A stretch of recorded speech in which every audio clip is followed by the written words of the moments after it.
उपमुख्यमंत्री एकनाथ शिंदे यांचा पुढचा रस्ता कसा असेल याचा अंदाज लवकरच येईल असं वक्तव्य शरद पवारांनी केलंय। शिंदेंचा स्वभाव न बोलण्याचा आहे, ते कधी मागे वळून पाहत नाहीत असंही पवार म्हणाले।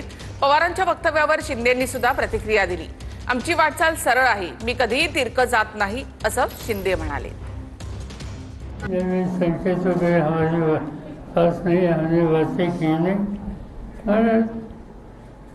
शिंदे साहब इनको कई सालों से हम जानते हैं, न इनका एक स्वभाव है, वो बोलते नहीं कभी और करने में कभी पीछे देते।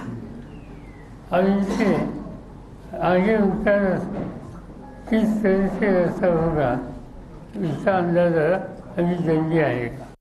आमची वाटचाल जी आहे ती बाळासाहेबांचे विचार आणि विकासाची वाटचाल आहे। आणि मी कुठं दिल्लीमध्ये गेलो होतो हे सगळ्यांना माहिती आहे। आदरणीय प्रधानमंत्री महोदयांना भेटलो, गृहमंत्री महोदयांना भेटलो, त्यामुळे आमची वाटचाल आहे, सरळ आहे, आम्ही तिरकत जात नाही।